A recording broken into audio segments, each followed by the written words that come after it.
maybe kind of a sign that Holloway's run is done to a degree. I mean, like even though he's a young guy, it's premature. Because also, could he have another run like that again? I don't know about that. I don't know. I'm not sure, but I think with way how combat sports works, okay, it's doubtful, in my opinion, when you have a significant loss like the Dustin Poirier fight, and then another loss like this, to then find glory again. It's very difficult. That was a nice uppercut that he landed on Volkanovski. Volkanovski tying up,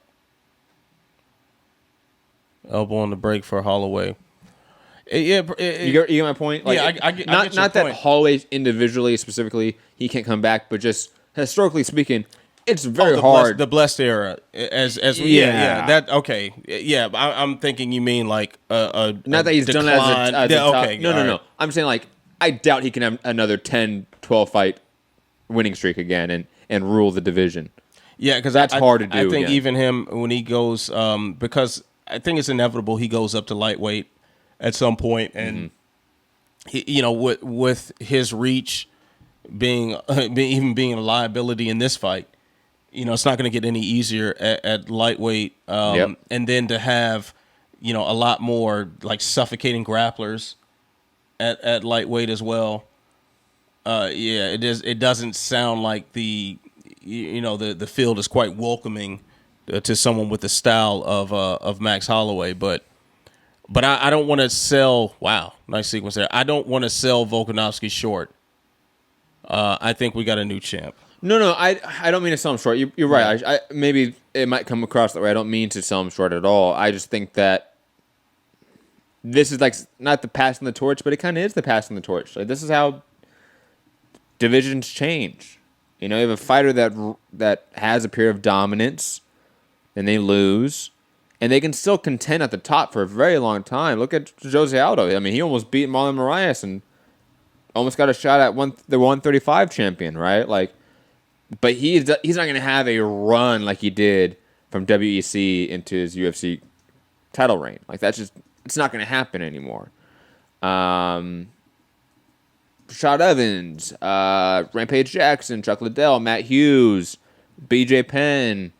You can name any sort of dominant champion to any period of time, and they lose, and then they're just a perennial contender for the next however long of their career. And they've had that final sort of dip off sort of the athletic and competitive ledge, so to speak. I think Holloway is probably closer to that period of time where he's going to be a perennial top 10 guy at either 145 or 155, but he's never going to have sustained success at the number one top of the division like he did just 2 years ago. That era is over. The blessed era, like you said, is over. His time in the sun at the top is not necessarily over, but sustained success at the top, no, I just don't see it happening anymore. I think it's going to be highly difficult for that to happen. Yeah, especially like you said, if he goes to 155. Yeah, if he goes to 155, but also I want to see what a potential rematch between these two could look like. Oh, of course. No, I'm not opposed to it at all. Yeah. So if he faces Volkanovski again,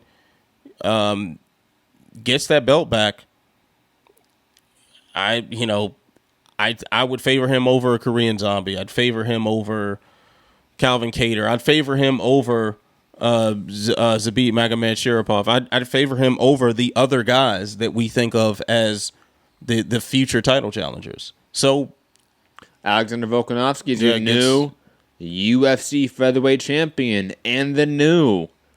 I'll wait to see the scorecards in a second. So the judges scored 248 47s and 150 45. Those scorecards sound very right to me. Yes. Wow. Alexander Volkanovski. Let's talk about it, Ant. Becoming the new featherweight champion. Like I said earlier, I mean, I don't know how his title reign is going to be, but the blessed era at featherweight is, I think, officially over. I think he is going to be a perennial top 10 guy and for the foreseeable future, whether at 145 or 155.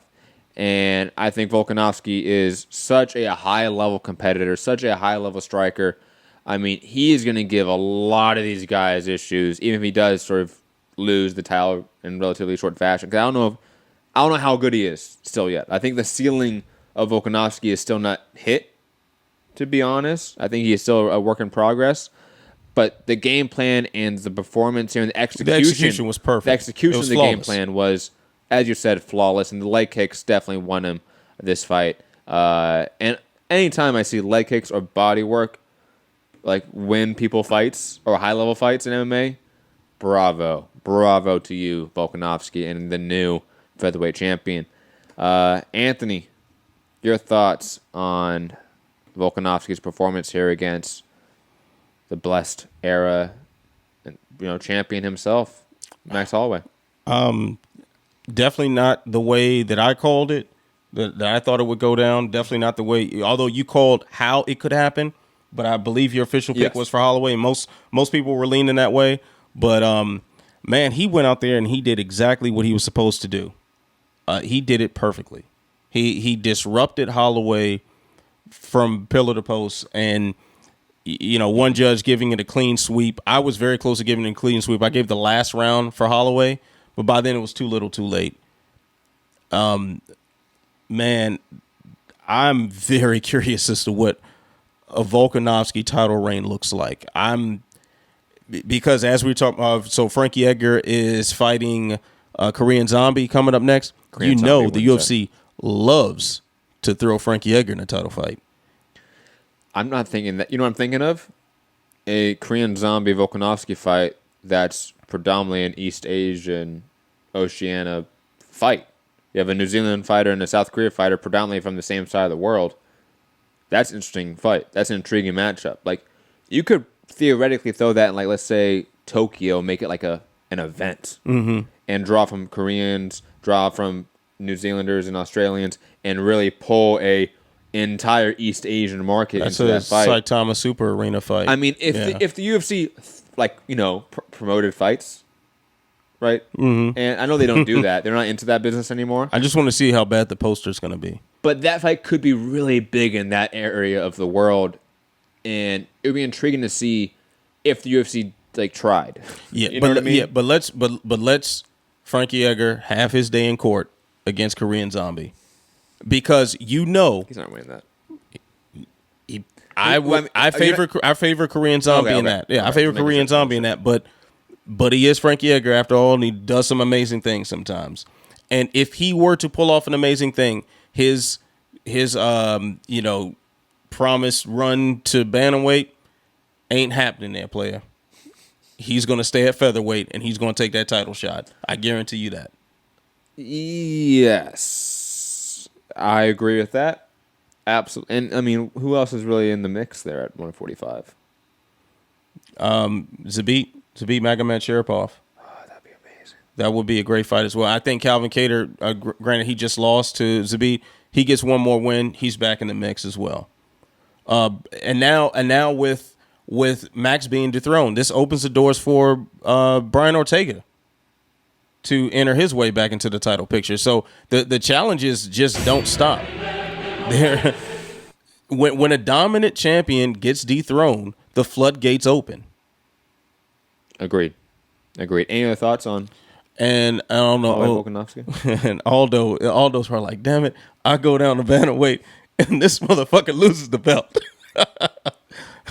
I done got this nutritionist for nothing. Though, to be fair, he just lost to Volkanovski, so I don't know if the UFC would have been as keen to make that fight either. But Aldo probably like, man, I could have had a steak.